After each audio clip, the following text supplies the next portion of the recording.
உங்கள் தொகுதி உங்கள் பிரதிநிதி பகுதியில் கன்னியாகுமரி தொகுதி பற்றி பார்த்து வருகிறோம். தொடர்ந்து பேசலாம். கன்னியாகுமரி மக்களவை தொகுதியில் கள ஆய்வு செய்து முக்கிய பிரச்சனைகளை பதிவு செய்த நமது செய்தியாளர் நாகராஜ் அந்த தொகுதி எம்பியின் விளக்கங்களையும் பெற்று அதனையும் பதிவு செய்ததை பார்த்தோம். நம்முடன் பகிர கூடுதல் விவரங்களுடன் காத்திருக்கும் அவருடன் தொடர்ந்து பேசலாம். நாகராஜ், ஏற்கனவே நீங்களும் பொதுமக்களும் பல்வேறு பிரச்சனைகளை பதிவு செய்திருந்தீர்கள்.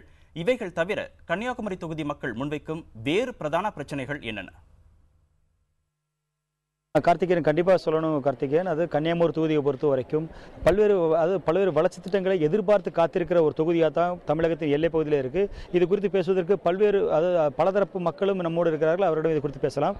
சொல்லுங்கள் கல்வியாளர் ராமலிங்கம், நீங்கள் சொல்லுங்கள், இந்த கல்வியை பொறுத்த வரைக்கும் கன்னியாகுமரியில் கல்வியில் முதலிடத்தில் வகுத்த கன்னியாகுமரி தற்பொழுது இப்போ எந்த நிலையில் இருக்குது, என்ன வேணும்னு நினைக்கிறீங்க?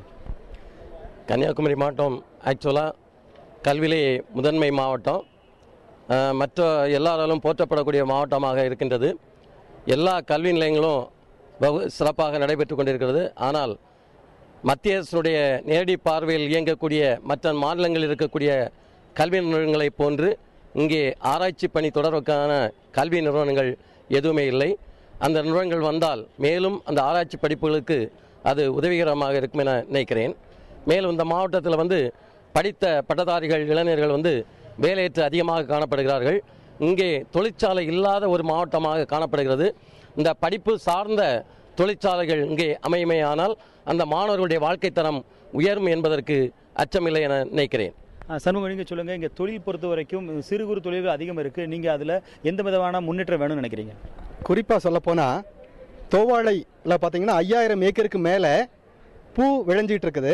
அந்த பூ உலக அளவில் சந்தை இருக்குது. அந்த பூவுக்கு அதை தேவையான நேரத்தில் அதை ஒழுங்காக பதப்படுத்தி தேவையான நேரத்தில் விற்கிறதுக்காக ஒரு நல்ல சந்தை வாய்ப்பு இருந்தும் கூட அந்த குளிர்பதன கிடங்கு கடந்த 15 ஆண்டுகளாக மக்கள் போராடியும் அது வராமல் இருந்துட்டு இருக்குது. இனி வரக்கூடிய நமது மக்கள் பிரதிநிதியாவது அதன் மேல் கருணை கண் கொண்டு பார்த்து அந்த குளிர்பதன கிடங்கு அமைத்தால் தோவாளை ஏரியாவில் நல்ல ஒரு தொழில் வளர்ச்சி ஏற்படும் என்று மக்கள் உறுதியாக நம்புகிறார்கள். அதே போல் சிவகுமார், நீங்கள் சொல்லுங்கள், இங்கே இன்னும் மாற்றம் செய்ய வேண்டிய விஷயங்கள் இல்லை செயல்படுத்த வேண்டிய திட்டங்கள்ங்கிறது நீங்கள் என்ன நினைக்கிறீங்க?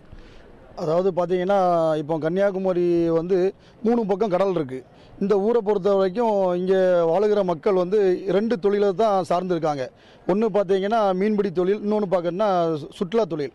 இந்த 2 தொழிலுமே மேம்படுத்துறதுக்கு அரசாங்கம் எந்த அடிப்படை கட்டமைப்பு வசதியும் இன்னும் உருவாக்கலை. நீங்கள் சுற்றுலா பார்த்துக்கிட்டிங்கன்னா, சுற்றுலா மேம்படுத்தணும் அப்படின்னா கன்னியாகுமரிக்கு அதிகப்படியான ரயில்கள் வடநாட்டிலேருந்து இங்கே வரணும்.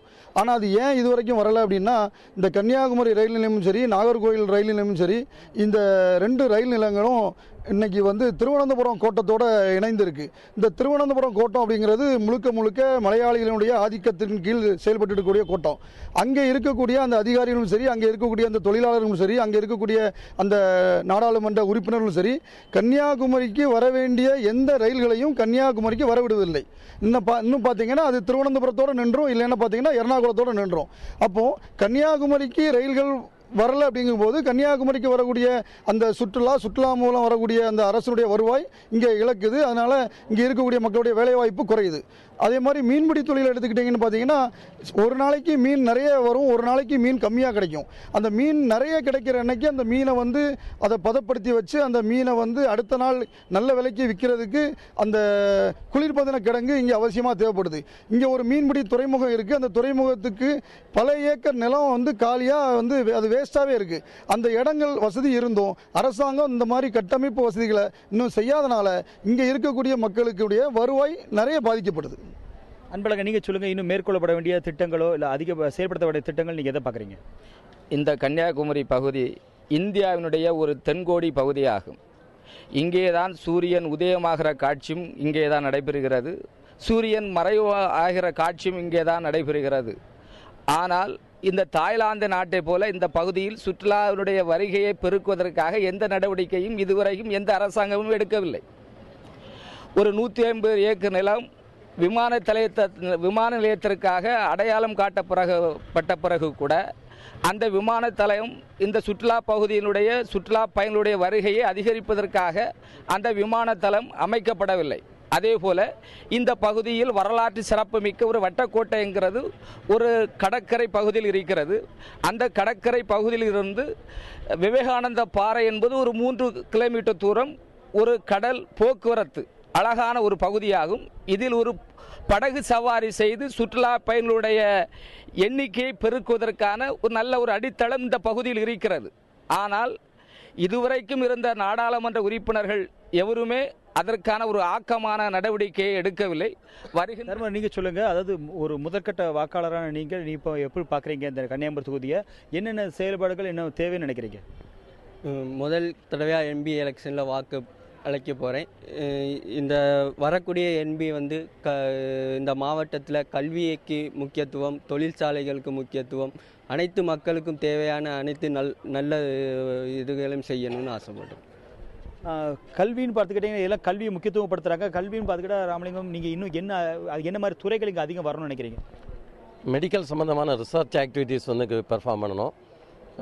வானவியல் சம்மந்தமான துறைகளை கொண்டு வரலாம்.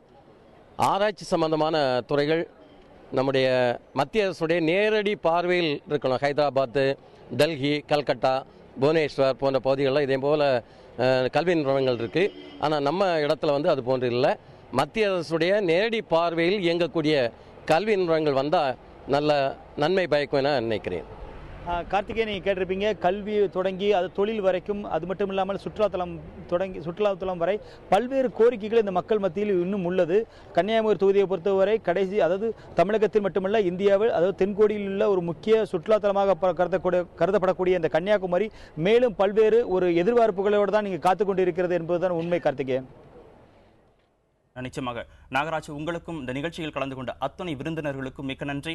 உங்கள் தொகுதி உங்கள் பிரதிநிதி பகுதியில் இன்று கன்னியாகுமரி மக்களவை தொகுதி பற்றியும் தொகுதி மக்களின் தேவைகள், எதிர்பார்ப்புகள், நிறைவேறாத கோரிக்கைகளை பற்றி பார்த்தோம்.